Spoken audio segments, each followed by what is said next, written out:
बड़ा बाजार लाइब्रेरी में ही एक युवा हैं, उनसे भेंट हुई है, उनसे बात करेंगे। क्या नाम है भाई जी? अनुराग शुक्ला नाम है। अनुराग जी। अनुराग जी, आप युवा हैं, बंगाल में रह रहे हैं, कब से रह रहे हैं?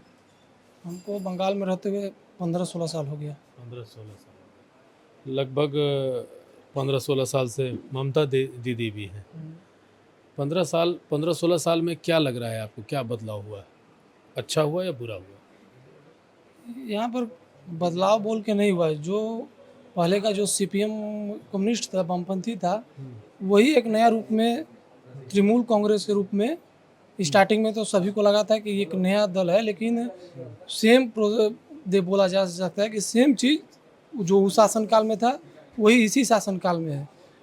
उस शासनकाल में भी यूनियनबाजी वगैरह करके यहाँ के जितनी जो उद्योग थे सब खत्म कर दिए गए।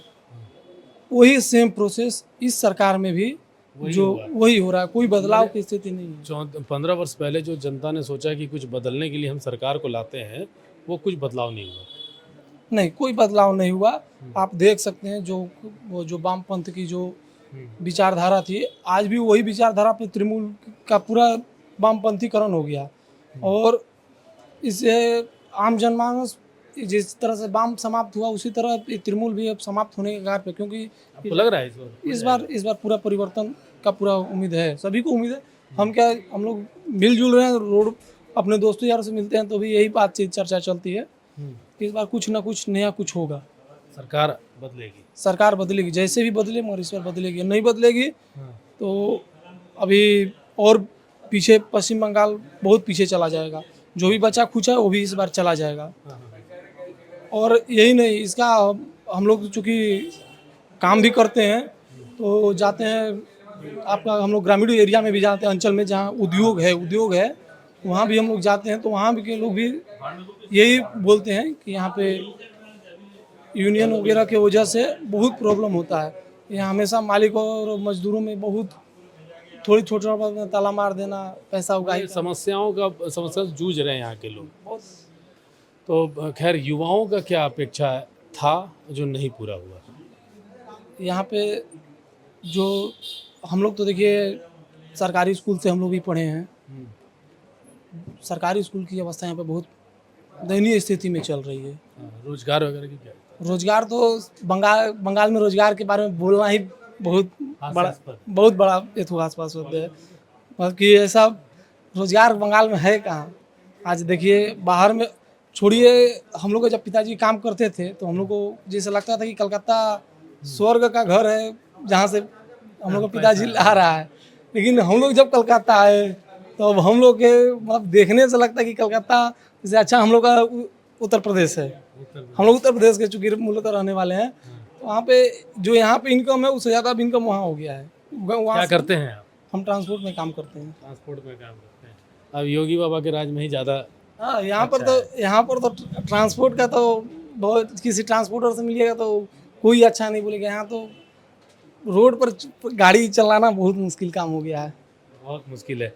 मतलब युवाओं की बात करें तो युवा भी बहुत अंदर से दुखी हैं इस सरकार से। इस बार मतलब परिवर्तन की उम्मीद है? आप परिवर्तन की उम्मीद है और हो जाएगी इस बार। परिवर्तन हो जाएगी इस बार। तो कैसे आपको लग रहा है कि परिवर्तन क्यों होना चाहिए? परिवर्तन इसलिए होना चाहिए कि देखिए, पहला तो है, एक बंगाल में बहुत बड़ा मुद्दा है रोजगार और व्यवसाय का। अब यहाँ का जो युवा है उसकी जो आकांक्षा है पढ़ाई लिखाई के बाद, अगर वो चाहता है कि हम अपने स्टेट में नौकरी करें, अपने स्टेट में हमको व्यवसाय मिले, तो अभी जो आंकड़ा है 6000 के ऊपर तो यहाँ पे फैक्ट्रियाँ बंद हैं। विगत 15 साल में ये सरकार ये नहीं बता सकती कि उसने एक भी नई फैक्ट्री लगाई। तो फिर आप जब जो दृश्य, जो परिवर्तन का स्वरूप पूरे भारत में दिखता है, वो बंगाल में आपको कहीं नहीं दिखेगा। आप यहाँ पे ट्रांसपोर्ट का वो काम देखिए, सड़कों पे आपको जाम दिखेगा, एक भी फ्लाईओवर आपको देखने को नहीं मिलेंगे। उसी तरह जो है कंस्ट्रक्शन में बड़ी बड़ी बिल्डिंगें खड़ी हैं, लेकिन आप ये जानिए कि जो महंगे फ्लैट्स हैं वो आज की तारीख में बंगाल में नहीं बिक पा रहे हैं। दूसरा क्या है, आप कोई नया काम करने चलिए तो वहाँ के जो स्थानीय लोग हैं वो आगे पहले ही कहेंगे कि आप अगर हमको इस काम के लिए इतना परसेंटेज आप नहीं दोगे तो आप इस काम को नहीं कर पाओगे। तो इस तरह की जो सामान्य चीज़ें हैं, जो चीज़ें सामान्य मतलब जनता के उत्थान के लिए हैं, वो सारी चीज़ें तो ब्रेक हुई पड़ी हैं। तो अगर जब तक यहाँ पे सत्ता का परिवर्तन नहीं होगा, तब उससे विकास कैसे संभव है? इस बार आपको इस बात को लेकर के लग रहा है कि परिवर्तन होना चाहिए? इस बात को लेके मेरी ये दृढ़ धारणा है कि परिवर्तन बंगाल के लिए बहुत ही आवश्यक है। अगर अगर यहाँ पे परिवर्तन नहीं होगा तो बंगाल फिर आगे बच पाएगा, नहीं बच पाएगा, ये बड़ा कठिन प्रश्न हो जाएगा। यहाँ की अस्मिता, यहाँ की संस्कृति, यहाँ की सभ्यता, यहाँ का जीवन, यहाँ की भौगोलिक परिस्थिति, सारी चीज़ों में सब कुछ खतरे में है। तो इसलिए यहाँ पे रिजीम बदलना बहुत ज़रूरी है। और ये सब यहाँ के रहने वाले जो भी लोग हैं, सामान्य लोग से प्रबुद्ध वर्ग तक के लोग, स्थानीय लोगों के अलावा जो यहाँ के बंगाली समुदाय के एलिट लोग हैं, प्रबुद्ध लोग हैं, उनके लिए भी ये आवश्यक है। क्योंकि आप जिन चीज़ों को लेकर, जिन धारणाओं को लेकर आप सोच रहे हो, गर्व कर रहे हो, वही सारी चीज़ें आज जो है संकट में है। उन्हीं पे आज के समय में जो है भयंकर प्रश्न है कि आगे आप अपनी सभ्यता संस्कृति को फॉलो कर पाओगे नहीं। सोनार बंगला का जो आप नाम देते हो वो बच पाएगा कि नहीं, अगर सरकार नहीं बदली तो आप इसको नहीं बचा पाओगे। इसलिए परिवर्तन ही इसका समाधान है, इतना ही कहना है। परिवर्तन ही समाधान है, इनका कहना है कि परिवर्तन ही समाधान है। आपका एक बार परिचय बता दीजिए। मैं दुर्गेश त्रिपाठी, ओम लॉजिस्टिक सप्लाई चेन का मैं बिजनेस पार्टनर हूँ। मैं यहीं बड़ा बाजार में व्यवसाय करता हूँ। बाकी सामाजिक जीवन में थोड़ा घूमता फिरता रहता हूँ, लोगों से संपर्क इत्यादि करना मेरा काम है। यही है। जी, धन्यवाद। धन्यवाद।